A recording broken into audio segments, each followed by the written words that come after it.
Salve, salve, nação alvinegra! Começando mais um vídeo aqui no canal John do Timão. Então, se você for novo, já se inscreve pra gente bater a meta de 75 mil inscritos. Conto com a colaboração de todos. Também deixem o like, tá? Sigam o John nas redes sociais, Instagram, TikTok, Twitter, Quai, todos os links aqui na descrição pra vocês, porque hoje é sexta-feira, tá? Ela demora, mas chega. No futebol, quando a gente vence, tem o outro dia. Quando a gente perde, também tem o outro dia, tá? Então a gente tem que saber lidar aí também com as derrotas. Obviamente que a gente tem a decepção e tudo mais. Só que assim, perdeu quarta, como eu falei, o calendário do Corinthians tá insano. Não importa se você perde, se você ganha, se você empata. Dali 2 dias, você tem outro confronto difícil. E é o que vai acontecer com o Corinthians.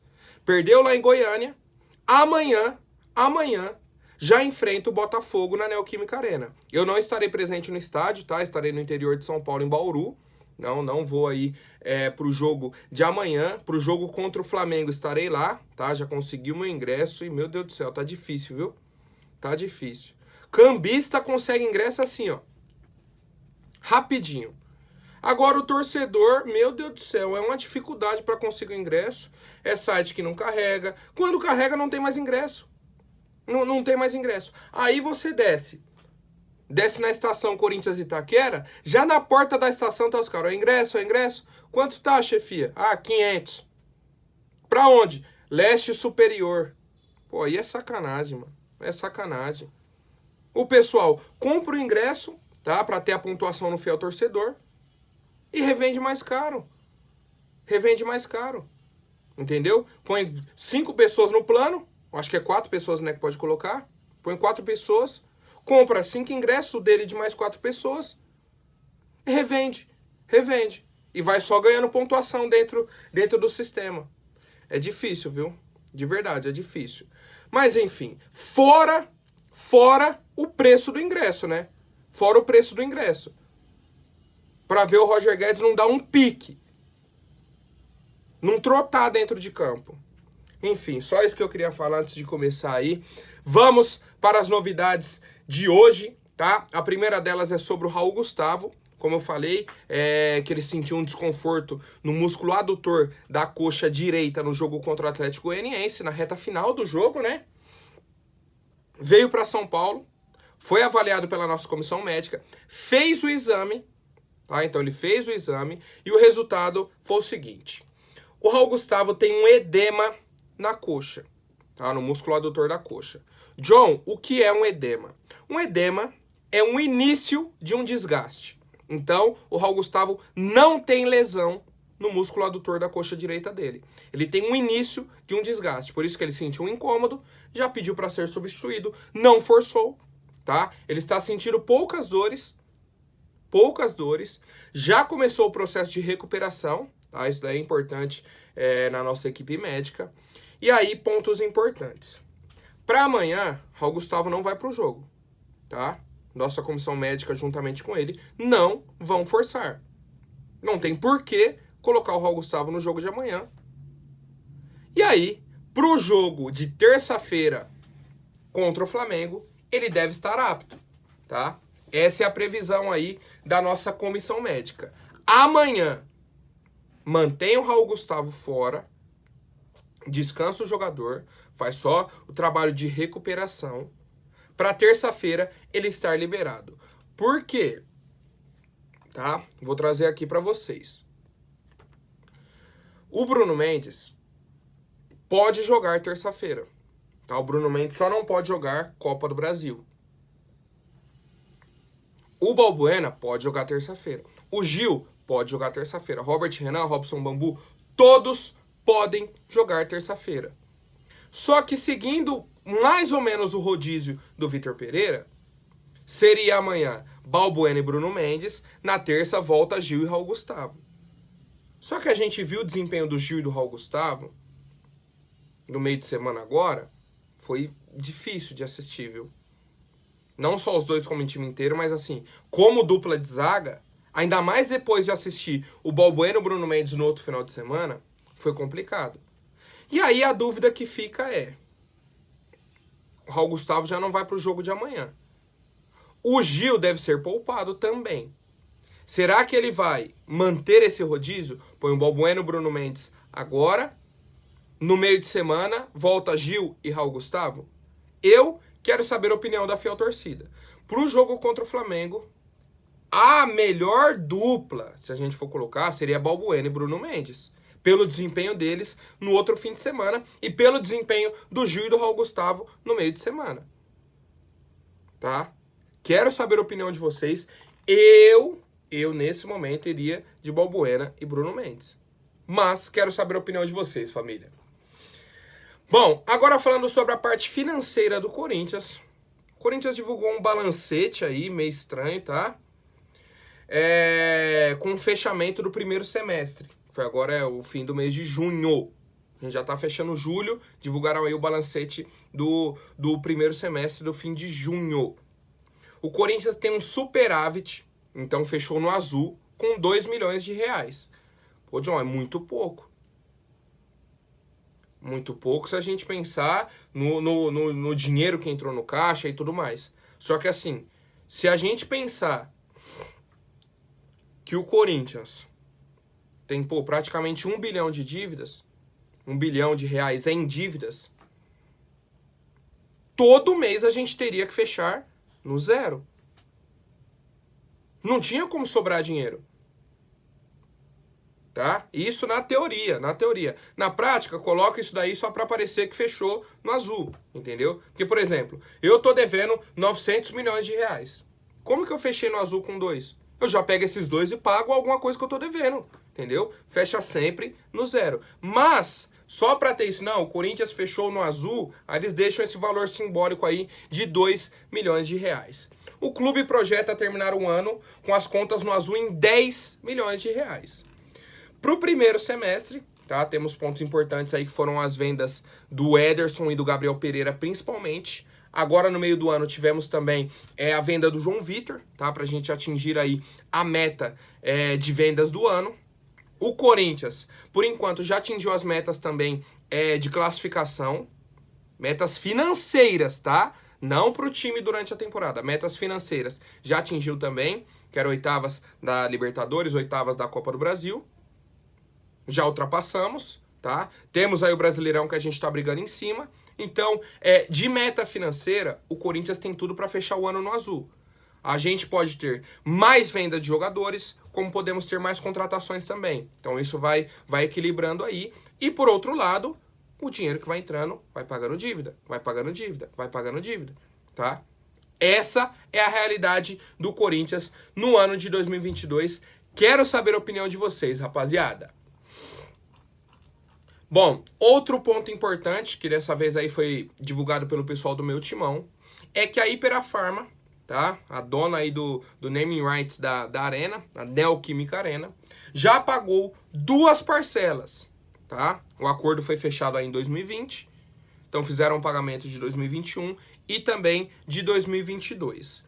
Inicialmente, o pessoal ia pagar 15 milhões de reais por ano. Só que a gente tem um ajuste aí, um ajuste, vou até pegar o nome aqui do IGP, Índice Geral de Preços, que ele dá aí uma variada no preço, tá? Sobe um pouco aí, questão de juros e tudo mais.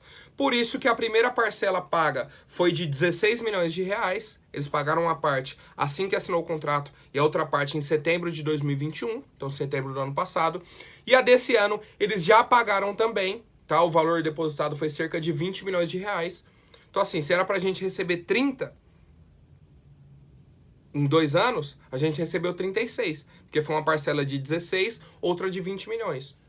Pô, John, isso é muito bom, porque tem esse índice aí que ajuda a gente. O pessoal tá até calculando que a gente fechou um acordo de 300 milhões de reais com eles e no fim dos 20 anos pode dar mais de 400 milhões de reais. Pô, John, isso é muito bom e tudo mais. Entendo, concordo. Só que, se por um lado aumenta esse preço que a gente recebe, tem os juros da Arena também, que estão correndo. Então aumenta o valor que a gente paga. No fim das contas, fica elas por elas, tá?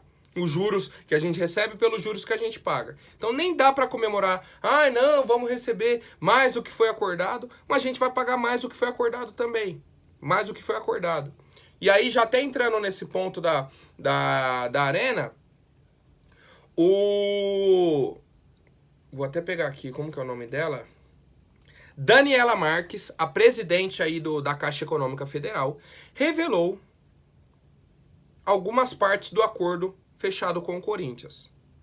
Algumas partes do acordo. Segundo ela, o Corinthians colocou como garantia de pagamento a venda de jogadores e também os direitos de transmissão da TV.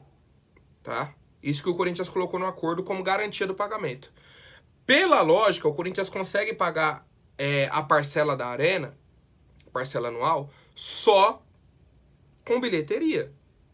Mas, caso isso não aconteça, colocou como garantia a venda de jogadores e o direito de transmissão de TV, tá? Isso é normal no acordo. Quando você vai alugar uma casa, alguma coisa, por alguma imobiliária, eles pedem alguma garantia. Tem que dar alguma garantia, tá? E aí o Wesley Mello, nosso diretor financeiro, ele falou, ó, só posso responder o que já se tornou público, porque tem cláusula de confidencialidade no contrato, mas as garantias passam por direitos de TV, também por receitas de venda de jogadores, mas isso em último caso, caso o Corinthians não consiga compor o saldo para fazer os pagamentos dos juros e do principal. A presidente da Caixa, tá? A Daniela...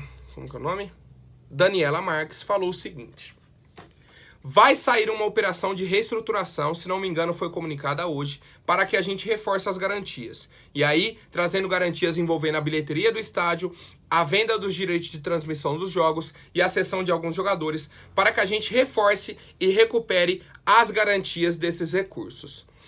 Foi uma operação de crédito muito mal sucedida que a gente ainda tenta recuperar e reestruturar. Então assim, a gente comemora aí o pagamento da Arena, o acordo, né, do pagamento nesse caso. A gente gostaria que o clube tivesse um estádio, temos. Só que essa última frase da Daniela pra mim é o principal, que eu já falei um monte de vezes aqui. O Corinthians pegou 400 milhões de reais há 9 anos atrás. Tá há 9 anos com a corda no pescoço, pagando estádio, paga isso, paga aquilo, paga aquilo, paga aquilo. Chegar hoje, 2022, 9 anos depois, você pegou 400. Você vem pagando durante 9 anos. Depois de 9 anos, você deve 600 milhões de reais. E aí ela falou, ó, foi uma operação de crédito muito mal sucedida. Ponto. Ponto. É isso que o Andrés tem que chegar e falar. Porque ele bate tanto no peito para falar, não, eu retornei pro Corinthians só para refazer o acordo da Arena, só para isso, só para aquilo. A primeira gestão do Andrés, pô, sensacional. Sensacional. A segunda gestão dele, pelo amor de Deus. E aí ele coloca como que a segunda gestão dele, a melhor parte foi esse acordo que saiu só agora na gestão do Duílio. E aí a gente tem que pontuar. Foi uma operação de crédito muito mal sucedida. Ponto. Muito mal sucedida. Arrebentou com o Corinthians. Se já não estava bem, tá? Se já não estava bem, se a gente já tem dívidas fora o estádio, pô, com essa dívida aí, pelo amor de Deus. Mas enfim. Em 2041, daqui por 19 anos, a gente vai ter um panorama melhor, né? O Corinthians vai estar melhor reestruturado, já vai ter pago o estádio. Aí sim. Aí beleza, aí todo o dinheiro de bilheteria vem pro Corinthians. Daqui a 19 anos. Olha o tanto de temporada que passa. Enfim, rapaziada. Dito tudo isso, estão aí as atualizações desse acordo da Caixa com o Corinthians e a parte financeira do nosso clube. Quero saber a opinião de vocês. Bom, rapaziada, agora eu quero falar sobre um assunto que o pessoal me mandou ontem, tá? Eu vi bem rápido, assim que o Duqueiroz tinha postado. Depois do jogo contra o Atlético Goianiense, eu até postei no meu Instagram também, coloquei minha opinião já. Um torcedor do Corinthians, tá? Um torcedor do Corinthians, mandou mensagem no Instagram do Duqueiroz. Pra quem não viu, o print tá assim, ó. No começo tá, ó, sangue nos olhos hoje. Tipo, uma mensagem, não sei de qual dia, de algum jogo do Corinthians, meio que ele mandando uma mensagem de incentivo pro Duqueiroz. Pô, entrar com raça, sangue nos olhos, não sei o que, beleza. Isso um monte de torcedor faz e bacana. Você tá incentivando o cara, tá, ó, tô te apoiando, vamos entrar com vontade, beleza. Depois do jogo contra o Atlético Goianiense, ontem, 8h30 da manhã, 8h30 da manhã, aí eu já te pergunto, se numa quinta-feira, dia útil, 8h30 da manhã, o cara tá com tempo pra ficar de meme quais, já tá errado. Já não tem carteira assinada. Esse horário, ó, já tô ripando, já tô trabalhando. Mas enfim. Aí ele mandou a seguinte mensagem pro Duqueiroz. Perninha, vagabundo, vai morrer, favelado lixo. Quero ver se você tem peito de aço. Bosta. Olha as mensagens. Olha as mensagens. Vai morrer e quero ver se você tem peito de aço. O Duqueiroz viu a mensagem depois, mandou, tá ameaçando nós? Aí ele respondeu, poxa. Poxa. Olha o vocabulário desse malandro, desse, meu Deus do céu. O Duqueiroz, obviamente, postou isso nas redes sociais, tá? Falando, ó, que estava sendo ameaçado, que não ia ficar calado diante de uma situação dessa, beleza. E aí, foi o que eu falei no meu Instagram. Eu postei esse print e coloquei, ó. Enquanto não houver punição, esse tipo de coisa vai continuar acontecendo. Sabe por quê? Porque o cara ameaçou a família do William, ameaçou o Cássio. Quando foi pra delegacia, ai não, ele é gente boa. Ai, ele é do bem. Ai, ele só tava bravo. E ameaçou um pai de família. Ameaçou um pai de família. Aí eu te pergunto, obviamente esse caso é de polícia.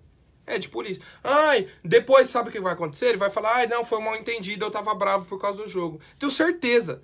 Tenho certeza. Ai não, foi um momento de estresse ali, um momento de raiva, estourei e mandei aquela mensagem. Só que olha o teor da mensagem que o cara fala. Ameaçou o Duqueiroz de morte. Ponto. Ponto. Não tem A, B... Não, ele ameaçou. E ele tem que ser responsabilizado por isso. Senão, daqui a 2, 3, 4, 5 jogos, o Corinthians vai perder, vai ser o, sei lá, o Fagner que vai ser ameaçado. Vai ser o Raul Gustavo. Vai ser o Adson. Na outra vai ser o Roger Guedes, vai ser o Yuri Alberto, vai ser o Maicon. Na outra vai ser o Cantígio, vai ser o Rony. E não vai parar. Não vai mudar. Enquanto não houver punição, não vai mudar. Essa é a minha opinião. Quero saber a de vocês, rapaziada. Porque no caso do Cássio, do William, foi identificado. O que aconteceu? Pagou uma multa, não sei o quê. Não vai mudar, tá? Enquanto não houver punição, isso não vai mudar. Comentem aí, por favor, família. Bom, agora falando sobre o mercado da bola. Sobre o mercado da bola. O Corinthians finalmente assinou o contrato aí com o atacante Giovani, tá? Ele foi comprado do Capivariano. O Corinthians agora tem 65% dos direitos econômicos do atacante. Eu lembro que a gente tinha aí até o dia 13, não era? Uma data assim que a gente tinha para assinar com o Giovani.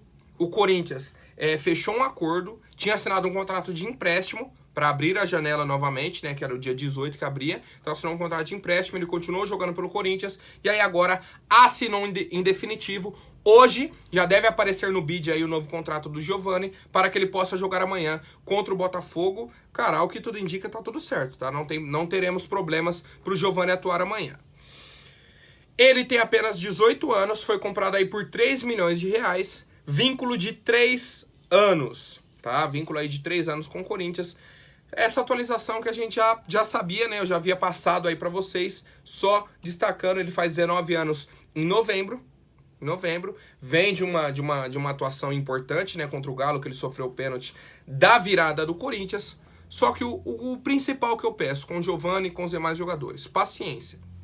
Paciência. Por quê? No jogo contra o Fluminense, que a gente tomou 4-0, ele foi bem. A gente tomou 4-0 e ele foi o melhor do Corinthians em campo. Contra o Boca na Bombonera, ele entrou bem. Aí contra o Santos na Vila, ele entra e perde um gol cara a cara. Pronto. Ai, que não presta, olha o atacante que tem na nossa base, que não sei o que e tal. Aí no outro jogo contra o Galo ele vai e sofre um pênalti. Não, que o moleque é bom, que não sei o que. Se amanhã contra o Botafogo ele perder alguma oportunidade, meu Deus, aí ele já não presta de novo. Eu não entendo, precisa ter uma linha de raciocínio ali. Ou o cara é bom, ou ele não presta. Vocês têm que decidir. Em um dia presta, daqui 3 dias já não serve pra mais nada. Tá? Então assim, peço paciência. Qualidade ele tem, vontade ele tem muita, e oportunidade ele vai ter com o Vitor Pereira. Tá? Vem tendo oportunidades pontuais e vai ter oportunidades durante a temporada para evoluir cada vez mais. Pô, John, por que o Corinthians não pegou mais direitos econômicos dele? Só 65%? Porque o Capivariano tá vendo o potencial do menino e não quer vender por nada. Não vai vender. Tá? A não ser que o Corinthians faça uma proposta surreal. 15, 20 milhões de reais. Não vão aceitar. Entendeu? O pessoal vai segurar para quando ele for vendido para a Europa, provavelmente, aí o Capivariano pega uma fatia maior. Certo, rapaziada? Quero saber a opinião de vocês. Agora, rapidinho, antes da última notícia, vou pedir para quem não for inscrito, se inscreva aí embaixo e já deixem o like para fortalecer. Família, o representante, tá, do atacante paraguaio Fernando Ovelar, do Cerro Porteño, revelou, tá, para a imprensa que ele foi consultado pelo Corinthians, tá? O Corinthians entrou em contato com ele para saber as informações do atacante de 18 anos do Cerro Porteño. O Vitor Pereira já pediu um atacante que joga pelos lados para nossa diretoria e falou: não quero jogador com a idade avançada. Não quero. Não quero. Mais de 30 anos, esquece. Não quero. Quero jogador jovem. Jovem. E aí, essa é a informação que a gente tem principal dessa semana. O Corinthians foi consultar lá no Cerro Porteño o atacante Fernando Ovelar, de apenas 18 anos. Ele fez a estreia dele em 2018. Se hoje, 2022, ele tá com 18 anos, e a estreia dele foi há 4 anos atrás, ele tinha 14 anos. Tá? Ele estreou com 14 anos no profissional. E foi o primeiro gol dele, inclusive é o jogador mais jovem a fazer um gol no Campeonato Paraguaio, tá? Com 14 anos, 9 meses e 17 dias. Jogador mais jovem aí. Tem pouquíssimos jogos, tá? Pelo que tá marcando aqui, 11 jogos pela seleção de base do Paraguai e 10 jogos pelo Cerro Porteño. Pô, John, só 10 jogos? Estreou em 2018. Sim, o cara tem 18 anos. Agora ele tem 18 anos. O Giovani do Corinthians tem 18 anos também. Quantos jogos ele tem no profissional? Deve bater 10. Então tá mais do que normal. Mais do que normal. John, você conhece o cara? É bom, não é? Não conheço. Não conheço, nunca tinha ouvido falar. Até porque é um cara que, pô, é da base do Cerro Porteño e tem alguns jogos pelo profissional. Tá? Alguns jogos pelo profissional. Corinthians vai trazer? Não vai? Tá avançado? Não tá? Por enquanto, o Corinthians fez apenas uma consulta para saber se o Cerro Porteño gostaria de negociar, qual seria a média de valor e tudo mais. Se o próprio atacante teria interesse de deixar o Cerro Porteño vir pro Corinthians, tá? Tá nessa conversa inicial, a gente segue acompanhando. Certo, rapaziada? Qualquer novidade eu trago para vocês. Por hoje é isso. Amanhã eu trago mais notícias sobre o nosso Coringão. Até mais, um forte abraço e vai Corinthians!